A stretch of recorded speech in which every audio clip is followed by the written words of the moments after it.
बहुत समय पहले एक छोटा सा गांव था जिसका नाम सूर्यपुर था। यह गांव अपनी हरियाली, शांतिपूर्ण जीवन और ईमानदार लोगों के लिए प्रसिद्ध था। गांव के लोग सुख शांति से रहते थे, लेकिन एक दिन उनकी जिंदगी में एक ऐसा बदलाव आया जिसने सब कुछ बदल कर रख दिया। एक दिन गांव के पास जंगल से एक तेजस्वी साधु का आगमन हुआ। उसकी लंबी जटा, माथे पर चमकता हुआ चंदन और तेजस्वी आंखें देखकर गांव वाले उसकी ओर आकर्षित हो गए। साधु गांव में ठहरा और सभी ने उसका आदर सत्कार किया। उसने गांव वालों को आशीर्वाद दिए, लेकिन साथ ही चेतावनी भी दी, सावधान रहो, कोई अनहोनी होने वाली है।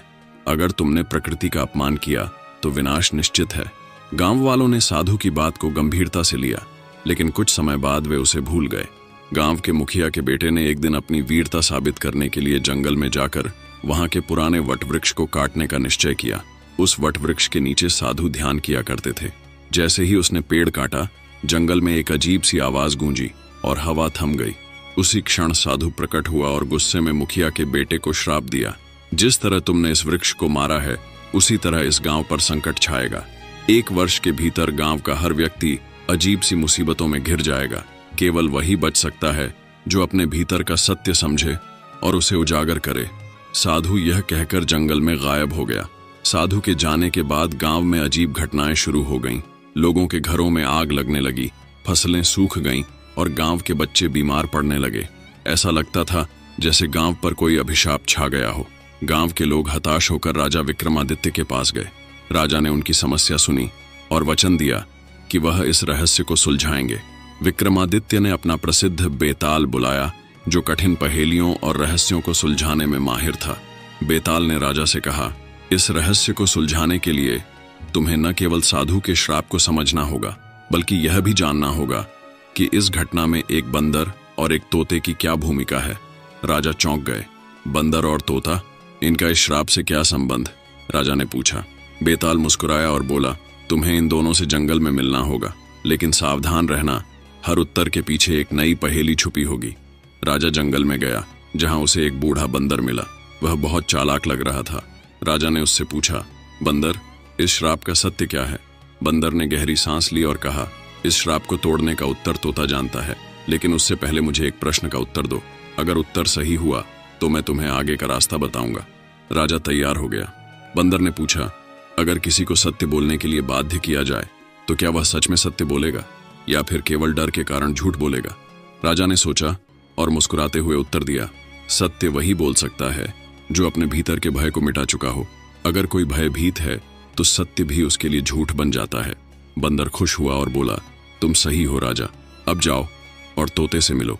बंदर के निर्देशों का पालन करते हुए राजा ने तोते को ढूंढा। वह एक ऊंचे पेड़ पर बैठा था और मधुर आवाज में गा रहा था। राजा ने उससे पूछा, तोते, इस श्राप को कैसे समाप्त किया जा सकता है? तोता चुप रहा, लेकिन उसकी आंखें चमकने लगीं।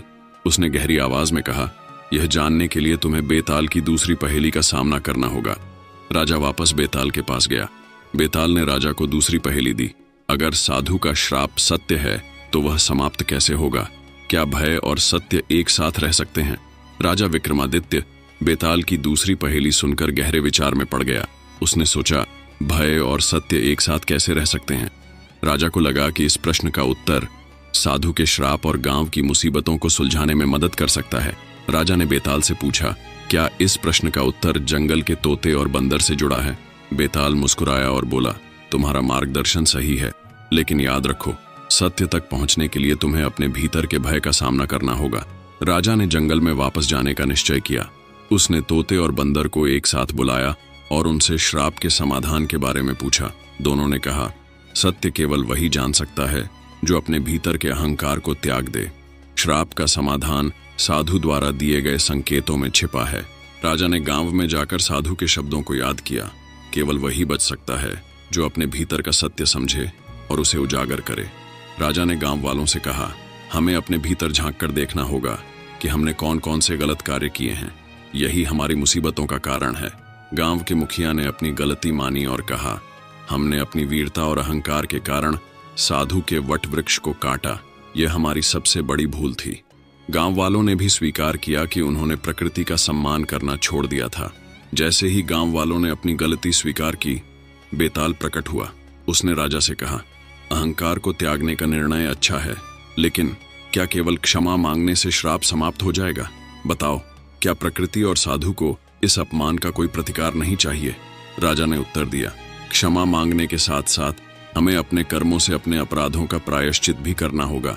हमें उस वटवृक्ष को पुनर्जीवित करने की कोशिश करनी चाहिए और भविष्य में प्रकृति का सम्मान करने का वचन लेना चाहिए। राजा ने गांव वालों को साधु का आशीर्वाद वापस पाने के लिए सामूहिक रूप से कार्य करने का निर्देश दिया। उन्होंने वटवृक्ष के स्थान पर नए पौधे लगाए और साधु को श्रद्धांजलि अर्पित की। गांव के प्रयासों को देखकर साधु प्रकट हुआ। उसने कहा, तुमने अपनी गलतियों को समझा और उन्हें सुधारने का प्रयास किया। यही सच्चा प्रायश्चित है। मेरा श्राप अब समाप्त होता है। साधु ने गांव को आशीर्वाद दिया और वहां फिर से सुख शांति लौट आई। बेताल ने राजा से कहा, तुमने यह साबित कर दिया कि भय और सत्य एक साथ नहीं रह सकते। सत्य का सामना करने के लिए व्यक्ति को अपने भीतर के भय को दूर करना होगा। यही जीवन का सबसे बड़ा पाठ है। साधु के श्राप से मुक्ति के बाद सूर्यपुर गांव में सुख शांति लौट आई। लोग अपने दैनिक कार्यों में व्यस्त हो गए, लेकिन राजा विक्रमादित्य के मन में अभी भी एक अनसुलझा प्रश्न था। तोते और बंदर ने जो संकेत दिए, उनका गहरा अर्थ क्या था? क्या ये संकेत केवल इस श्राप तक सीमित थे या इनके पीछे कोई बड़ा रहस्य छिपा था? एक रात राजा विक्रमादित्य अपने महल में विश्राम कर रहे थे।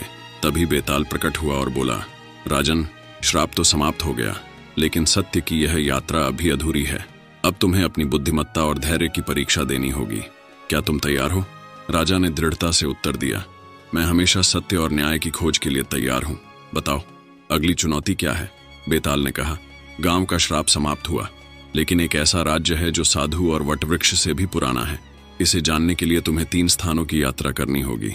सूर्यपुर का प्राचीन मंदिर, छायागढ़ का किला और रुद्रवन का गुप्त गुफा। हर स्थान पर तुम्हें एक नया प्रश्न मिलेगा। अगर तुमने सभी उत्तर सही दिए तो न केवल इस रहस्य को समझ पाओगे, बल्कि तुम्हारा नाम इतिहास में अमर हो जाएगा। पहले स्थान पर पहुंचकर राजा ने मंदिर के पुजारी से पूछा, यहाँ क्या रहस्य छिपा है?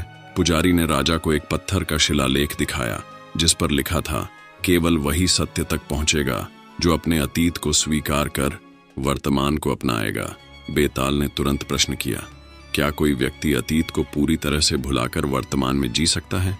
राजा ने उत्तर दिया, नहीं, अतीत को भुलाना संभव नहीं है, लेकिन इसे स्वीकार करके ही हम वर्तमान में जी सकते हैं। जो अतीत से सीखता है वही वर्तमान को सार्थक बना सकता है। पुजारी ने मुस्कुराते हुए कहा, तुमने सही उत्तर दिया, अब आगे बढ़ो। दूसरे स्थान पर राजा ने देखा कि किले के भीतर एक वीरान मैदान है। वहां एक वृद्ध सैनिक खड़ा था। उसने राजा से कहा, इस किले में एक ऐसी तलवार छिपी है जो केवल सच्चे योद्धा को मिलती है, लेकिन पहले यह बताओ, क्या शक्ति और सत्य एक साथ रह सकते हैं? राजा ने कहा, शक्ति वही सार्थक है जो सत्य के मार्ग पर चले। यदि शक्ति सत्य का साथ छोड़ दे तो वह विनाशकारी बन जाती है।